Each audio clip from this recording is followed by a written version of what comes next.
Friday afternoon. Atlanta International Airport was packed. The loudspeaker continuously announced flight updates, blending with the soft rolling of suitcase wheels on the polished stone floor and the murmurs of hundreds of fragmented conversations. Hot coffee, expensive perfume, and greasy hamburgers mixed into a familiar aroma, part urgency, part convenience. At Gate B12, where Flight 788 was preparing to depart for Chicago, passengers lined up for boarding. Among the priority passengers stood a young black woman, quiet, not flashy, but impossible to miss. Elise Carter, 28 years old. Her natural curls were neatly tied back, a white shirt, black slacks, and a light grey blazer impeccable but straightforward. No flashy designer labels, no entourage, no assistant.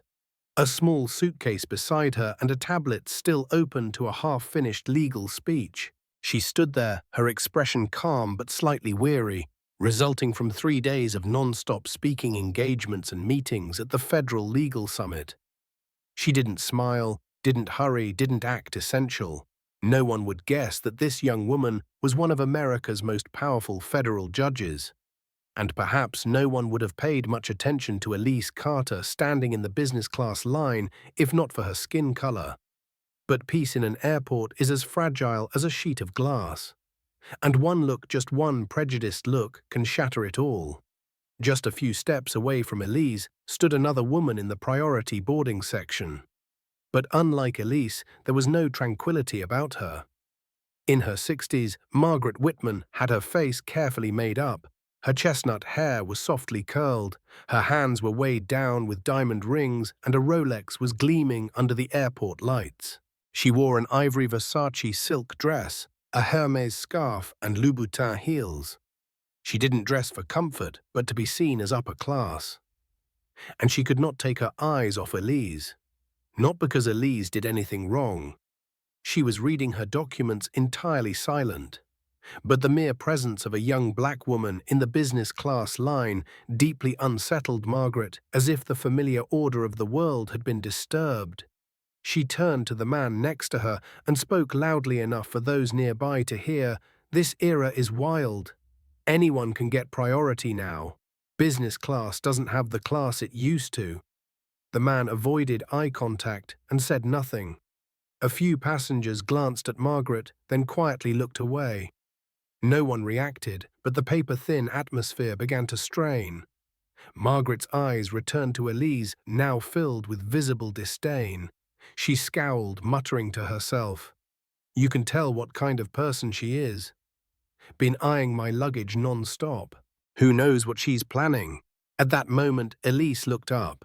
She felt the stare sharp and toxic like a needle. But she met it briefly, said nothing, then returned to her tablet screen. She was used to these looks at university, in courtrooms, in every VIP hotel lobby she'd ever walked through. But being used to it didn't mean it was any less exhausting. Margaret felt ignored, and that infuriated her even more. Her hatred didn't stem from a specific action, but from a violation of her worldview. A young black woman does not belong in the priority line, didn't deserve to carry an Italian leather bag, shouldn't look so composed. Prejudice, when left unchecked, often morphs into action. She walked to the boarding counter where a young female attendant checked passenger information. Margaret's voice was sharp and cold like a razor blade. "Can you explain why I have to stand in line with people of uncertain background like that?" The attendant looked up, confused. "I'm sorry, could you clarify who you're referring to?" Margaret nodded toward Elise. "She's been staring at my luggage the entire time. Something's off. I don't feel safe flying with someone like that." The attendant was flustered. "Ma, that guest has a valid business class ticket. Everything's already been verified." "Valid?" Margaret scoffed. "How can you be sure? These days anyone can game the system. Just look at her. Everything's suspicious from her attitude to her eyes. I demand a full check of her documentation. Nobody wants a mid-air incident." The attendant hesitated. The situation had gone beyond routine customer service. Meanwhile, a few passengers had started to take notice. No one spoke up, but the air was tightening under the weight of injustice. Margaret saw the crowd's reaction and knew how to escalate the game. She spotted two airport police officers on patrol, Officer Mark Daniels, tall, broad, with a cold stare, and Officer Tyler Grant, younger, heavily muscled, with a restless look like he was always ready for action. She waved her hand as if summoning rescuers. "Officers, please, I need help. That black woman over there keeps eyeing my bag. I'm very concerned. It could be fake documents. I don't want to be in danger on this flight." Grant moved in first, immediately locking a suspicious gaze onto Elise. Daniels followed, arms crossed, eyes scanning the scene like a judge with a pre-written verdict. Elise looked up as the officers approached. She recognized that look, not investigative, but accusatory, and she knew the game had officially begun. "Ma'am, please step out of the line. We need to speak with you privately," Officer Mark Daniels said. His tone was outwardly polite, but a cold metallic authority lay beneath it. Elise Carter looked up, not startled and not confused. She glanced at the two officers, then quickly shifted her gaze to Margaret Whitman, who now stood behind her with folded arms, a smug grin spreading like victory across her face. Elise understood instantly what was happening. This wasn't her first encounter with this kind of discrimination, but never had it been so public, shameless, and blatant, especially not at a major international airport. She stepped out of the line, standing upright, clutching her tablet tightly, anchoring her composure. "Is there a problem?" Officer Daniels glanced at her name tag on the suitcase, but didn't look closely, as if it didn't matter. He spoke vaguely, like he didn't need a real reason. "A passenger reported you were acting suspiciously. Staring at her luggage raises security concerns. We need to check your ID and boarding pass." Elise tilted her head slightly. "Do you mean that I must show my documents because someone says I look suspicious?" Officer Tyler Grant stepped in, voice rougher. "Are you questioning the police now? Just cooperate. You shouldn't have anything to worry about if there's nothing shady." Elise held her gaze firm. "I'm not objecting to the check. I'm simply asking what I'm being accused of and who is making that accusation. I have the right to know." That explicit, polite, and lawful reply made Grant flush red. He hated people who knew their rights, hated it even more when they were black and unafraid. Elise calmly opened her bag, pulled out her wallet, and handed it to Daniels, a valid driver's license and a business-class boarding pass with the name Elise Carter printed. Daniels took them, flipping the documents back and forth like hunting for signs of forgery. His eyes scanned the name, then looked her up and down, pausing on her wrist's understated but expensive watch. "Elise Carter, business class?" he asked, unable to hide his skeptical tone, laced with bias. "What do you do for a living?" "I work in the justice system," Elise replied calmly. Grant scoffed. "Justice system? What, like a paralegal or something?" Daniel still hadn't returned the documents. "And how'd you get the money to fly business class? Is this your ticket?" A passenger nearby let out a quiet gasp, as if not believing a cop just asked a black woman how she could afford a luxury ticket.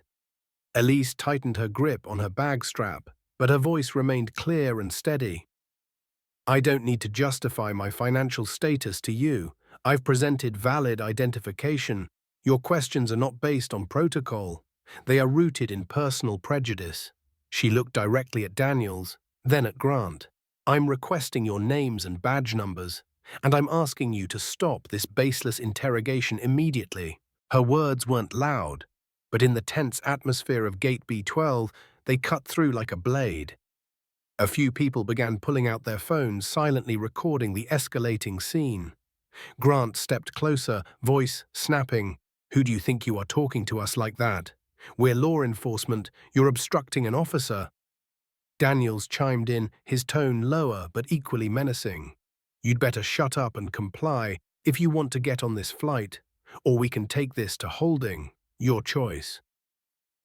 It was a power move. But Elise didn't flinch. She took a deep breath, her voice firm, unwavering. You're violating my civil rights. If this continues, I will involve my legal counsel and report your conduct to Internal Affairs." Grant's face turned red. Daniel's squinted lips curled in frustration, like realizing this target wasn't as soft as he assumed. The tension at the gate could be felt in the air, taut like a stretched wire. Elise stood alone, facing down an entire system, built on force and bias, not with fists, but with knowledge and a dignity that refused to bend. But she didn't know. They were about to take it further than she imagined, and the price of telling the truth sometimes starts with the click of cold metal. Elise Carter stood like steel in that fleeting moment, amidst flight announcements, curious eyes, and a silence thick with injustice. But inside she could feel the blood pounding against her temples. Not from fear, from rage. Officer Grant stepped even closer, eyes lit with challenge. He wasn't seeking the truth, he wanted submission, and Elise was not the type to give in. "That's enough," Grant barked. "You are disturbing security operations. You're an obstruction. Step back. Hands behind your back." The word struck like a silent thunderclap. No sirens, no warning. Elise stared him down. "You're fabricating this. I'm standing here lawfully asserting my rights. I've done nothing wrong." Daniels now moved beside her, blocking any exit. His voice dropped like a pre-written verdict. "No one asked for your assertion. You're only making this worse. Back off or we'll arrest you. Your call." A single breath froze. Elise looked around the crowd, which was now completely silent, phones raised, eyes darting. But no one stepped forward. No protest, just lowered gazes and silent complicity. Still lingering behind Margaret Whitman, grinned, no longer hiding her satisfaction. She was used to manipulating the world with venomous words and a black Amex. And today, she believed she'd just won another easy round. But Elise didn't back down. She raised her chin. Her voice didn't rise, but each word struck with clarity. "I am a citizen of the United States. I have shown valid documents. I have broken no rules. I have every right to stand here with dignity and be treated equally as any other passenger." Grant sneered. "You think this is a courtroom? Out here, we are the law."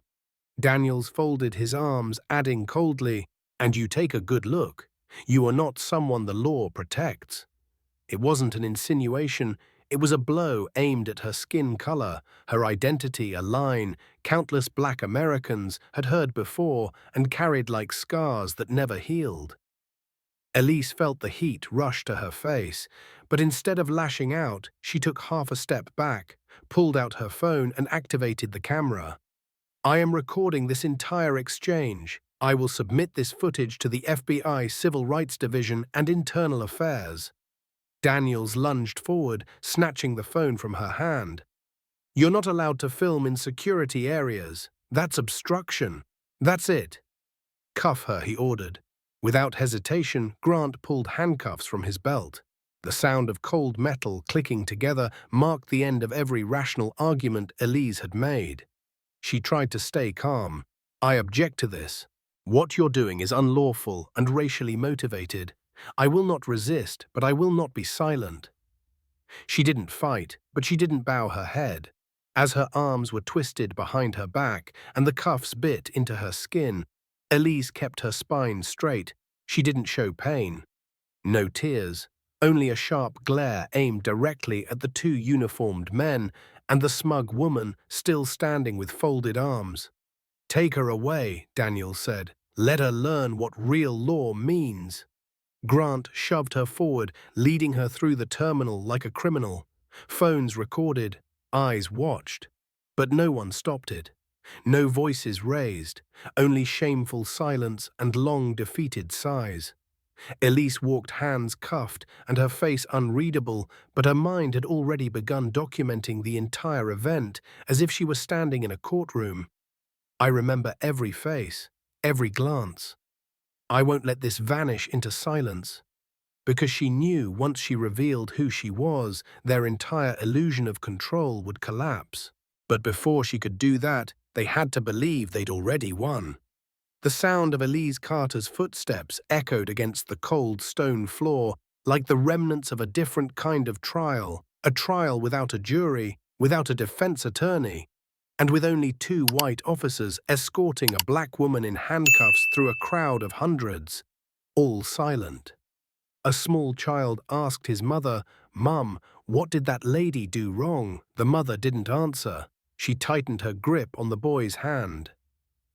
Behind them, Margaret Whitman stood with her arms crossed, her eyes glinting with vicious satisfaction. To her, Elise was no longer a person, just another one who forgot her place, now being yanked back into line by the system. At gate B12, where Elise stood as a lawful citizen just minutes ago, she walked as if branded a criminal. The cuffs around her wrists gleamed tight, harsh, pulled behind her back. Each yank of her arm sent pain shooting through her shoulder. She didn't wince. She didn't stumble, but every step drained something out of her, not from the body, but from the soul, from the quiet erosion of dignity in public view. A young airport employee, the one who had helped process Elise, earlier pushed her way out from behind the counter. "Excuse me, officers, I believe there's been a mistake." Daniels cut her off coldly. "Stay out of this unless you want to be cited for obstruction." The girl froze. Her eyes welled up, but then she lowered her head and stepped back, biting her lip. Elise caught a glimpse of her. She didn't see weakness in that girl's eyes. She saw the same helplessness Elise had seen countless times in courtrooms, people who knew right from wrong but lacked the power to stop it. As they moved through the most crowded part of the terminal, the sea of onlookers parted like spectators at a public execution. Phones rose into the air. Whispers spread, and in the eyes of some a toxic curiosity flickered, as if they had just bought front-row seats to a real-time tragedy. Grant barked, "Walk straight. You're being detained, not taking a stroll." Elise didn't respond. Her head was held high, her back was still straight, but her hands clenched behind the cuffs. With each step, she committed the faces to memory, the bowed heads, the averted gazes, the silence that roared louder than any verdict. They turned into a narrow hallway leading to the airport police station. The holding room was no more than a repurposed records closet, a metal desk, an old computer, and a faint stench of mildew and sweat lingering in the air. On the wall hung a sign that read, "We act with safety and respect for all passengers." Elise let out a low, humorless laugh. At that moment, Officer Daniels shoved her into the metal chair. Grant snapped, "Sit down. Don T, start pulling that lawyer crap in here." Elise looked directly at him. What's wrong? Are you afraid of an honest lawyer?" Grant raised a hand to slap her, but Daniels stopped him. "Don T, let her talk. Let's see what she says once this is all official." A desk officer approached, clipboard in hand. He wore a simple uniform and sat down, starting intake. Name: Elise Carter, age 28. Occupation: Elise inhaled deeply. Her gaze cut through the plexiglass divider like cold steel. She didn't speak right away. She looked at Daniel, leaning on the table, smirking like he was waiting for a confession. She looked at Grant, still panting like a cornered animal. Then she turned to the officer with the pen in hand. "Write this down," she said. "I am Federal Judge Elise Carter, 11th Circuit Court of Appeals, United States of America." The room froze. The pen dropped onto the desk like a gunshot in a vault. The officer blinked. "Excuse me." "You're a federal," Judge Elise repeated slowly and firmly. "And those two officers just unlawfully detained me. On racial grounds, at the prompting of a passenger who engaged in slander and racial profiling." Daniel stepped back, face pale. Grant stiffened, lips moving, but producing no words. The red in their faces, once colored by dominance, drained into the white of panic. Elise raised her wrists, raw and marked by steel, and addressed the stunned officer. "Now remove the cuffs, call your police chief, and notify the U.S. Marshals and the 11th Circuit Judicial Liaison." Her voice was calm, not raised, not pleading, but it was the full weight of the law, and a fury that had been forged in silence. Their nightmare had only just begun. The tiny holding room once used to process unruly passengers now felt far too small for the truth it now contained. Federal judge, the desk officer repeated, stunned. He looked at Elise's hands, bruised posture, unshaken eyes like a gavel over the guilty. Then he turned to the documents, scanning each line, his face drained of color. Elise remained seated, back straight, palms flat on the desk. Her voice was unwavering. "You don't have to believe me. You have to verify. Judicial Code FC 1127. Call the 11th Circuit Appeals Court or contact the regional office of the U.S. Marshals. If you don't know the numbers, I can recite them." The officer didn't hesitate another second. He stood, grabbed the internal phone, and his hands were shaking. Just minutes ago, he thought he was dealing with a disorderly traveler. Now he was face to face with a senior federal judge who could end his career with a single letter. And as he made the call, Daniels and Grant began to crumble in the background. Grant was hyperventilating, gripping the desk. He had never been out-argued in his life. Now everything he believed he controlled was shattered in a single sentence: "I'm a federal judge." Daniels couldn't speak. His stoic demeanor was replaced by a blank stare, like someone who had just crashed into a wall at 120 mph. "This is bad," Grant muttered, clutching his head. "This can't be happening." Elise stood. This time she didn't wait for permission. She turned to the desk officer and spoke clearly. "I request that these cuffs be removed. Now." The officer fumbled with the keys, dropping them twice before unlocking the restraints. He handled her wrists gently, as if afraid of hurting her or being judged himself. As the cuffs dropped, red marks burned across her skin. Elise rubbed her wrists but didn't look at them. Her gaze went far beyond this room, like she'd already risen above it all. Now she said, "Summon the airport chief of police, the head of airport security, and a federal court representative. I am not leaving this facility until every detail of this incident is officially recorded and all responsible parties face the consequences." Her voice struck like a gavel, and within 18 minutes, the entire system mobilized, as if Elise had triggered a national security alert. 1546 Airport Police Oversight Office. The internal phone lines lit up. Message on screen: "Incident involving federal judge, highest priority. 1552 U.S. Marshal Service, Atlanta office. 4 agents departed. 1 mumbled, 'Carter Elise, Carter Odam.' 1555 11th Circuit Court of Appeals. The court's chief clerk opened an urgent email. Subject line: Federal Judge Carter, unlawful detention at Atlanta Airport. 16/12 Airport Security Headquarters. An emergency meeting was called on the spot.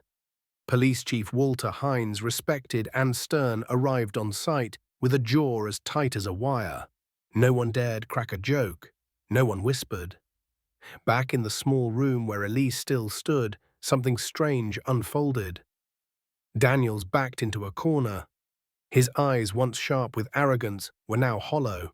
Grant, the loudmouth from an hour earlier, was on his knees, hands clasped like a man begging for salvation. "I didn't know. I swear I didn't know who you were," he stammered. "I didn't mean to. I just reacted. It was that woman Whitman who started it." Elise didn't respond. She looked at him like a judge looks at a defendant grasping at straws. And she was the one behind the bench now. The door burst open. Police Chief Hines entered, flanked by 2 federal court reps and a U.S. Marshal. His gaze swept across the room from Elise to the 2 officers. Elise turned toward them, took 1 calm step forward, and spoke. "I was humiliated, handcuffed, publicly shamed." 2 law enforcement officers failed to check facts, could not assess the situation, and allowed their bias to drive their actions. and I will ensure this does not get swept under the rug as just another mistake. The room went still. The truth had arrived. And now every mask had fallen.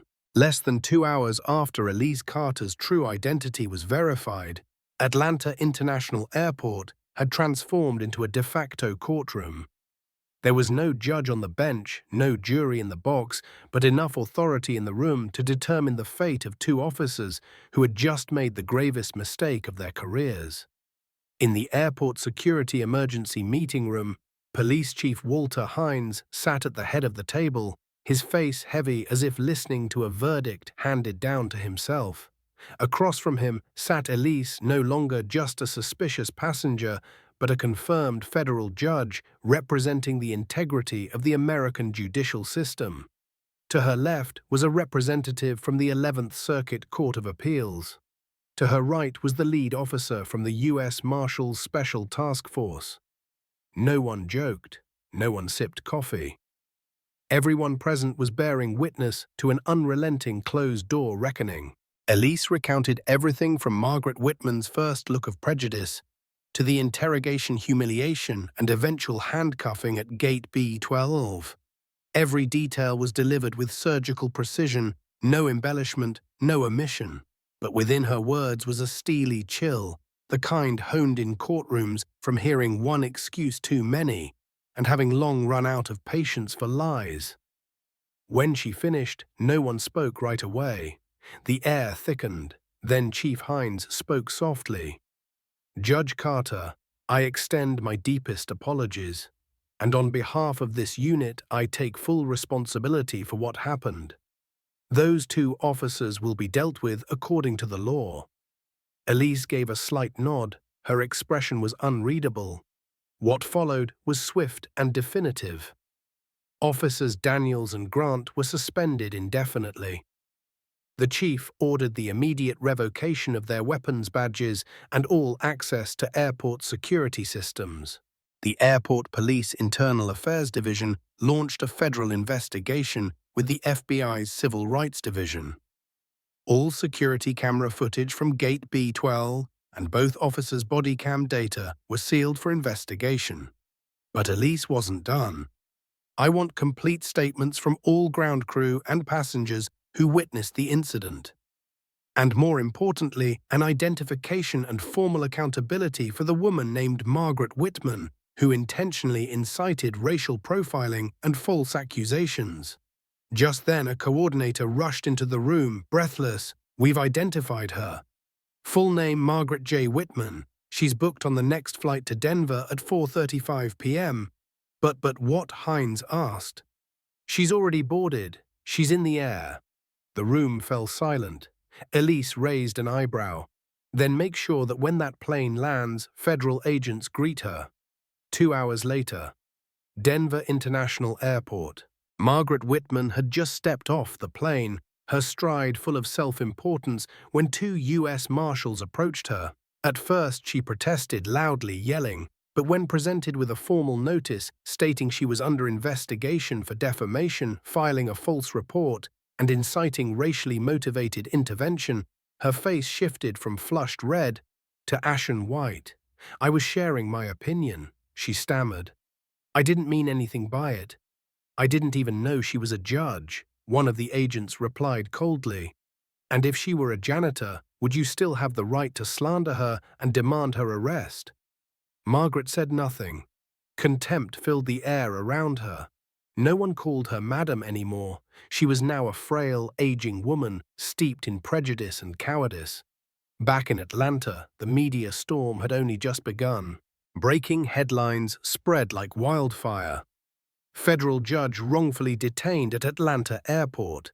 Allegations of racial bias in law enforcement, national news networks aired it non-stop.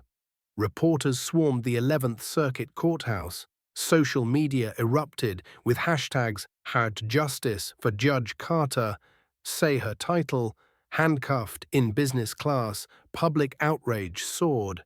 But in the eye of the storm, Elise remained silent. She made no public statements, posted nothing online.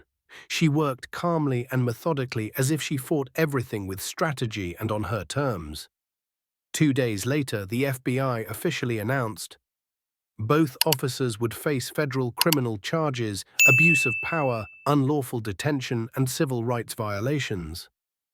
Margaret Whitman was under criminal investigation, facing heavy financial penalties and possible prosecution. Justice didn't strike like thunder. It cut like a scalpel, slicing through the artificial armor worn by those who thought they were untouchable. 4 months later, United States Federal Court. A public trial drew intense attention from the media, civil rights groups, and law enforcement agencies across Atlanta. Mark Daniels and Tyler Grant sat on the defendant's bench in plain clothes, stripped of badges, weapons, and shine-polished boots. They sat slouched, their faces weathered from sleepless nights' interrogations and the gnawing realization that they had harassed the wrong person. But justice didn't care who they thought she was. Justice only cared about what they did and why they did it. Surveillance footage, body cam recordings, witness testimony from airport staff and airline personnel, and most importantly, Elise Carter's account left no room for doubt. "I wasn't arrested because I did anything wrong," Elise said before the court, her voice smooth and cold as still water. "I was arrested because I stood somewhere they didn't believe I belonged. I was handcuffed not because I was a threat to security, but because I refused to bow my head." The courtroom was silent. At the end of the trial, the former officers were each sentenced to 4 years in federal prison and permanently barred from any future role in law enforcement. The sentence was more than punishment, it was a warning. Power does not come without accountability. A uniform does not shield prejudice. As for Margaret Whitman, after multiple rounds of questioning and facing near-certain prosecution, she accepted a plea deal, paid a $500,000 fine, and received a 3-year ban from all U.S. airlines. Her reputation, once upheld with artificial dignity, collapsed. She vanished from the public eye, reduced to a footnote in modern judicial history. And Elise Carter, she returned to her bench unshaken. In the months following, courtroom observers noted a sharper edge to her demeanor, a fiercer resolve in cases involving abuse of authority, discrimination, and systemic injustice. 1 month after the trial, she took the stage at a federal law enforcement reform conference, her first public address since the incident. She said, "I don't demand special treatment because I'm a judge. I demand fair therapy because I'm a human being. And I won't stop until every black person, every woman, every citizen, no matter where they stand in an airport or society, can say I am protected. I am respected." The room rose in applause, not for her title, but for her resolve. A young black woman who stood tall when humiliated in public, who turned a wound into evidence, who turned pain into truth. Elise Carter's story is not just about a racial incident at an airport. It is a razor-sharp slice of modern society, where power sometimes wears a badge, where racism no longer wears white hoods, but cloaks itself in courtesy and fake legality. And yet in that same society, justice still lives. In people like Elise, who know who they are, know what rights they hold, and refuse to back down when dignity is violated. She didn't just reclaim her humanity. She forced an entire system to reckon with itself. And most of all, she left us with a question that no one can escape. If it were me, would I bow, or would I stand tall?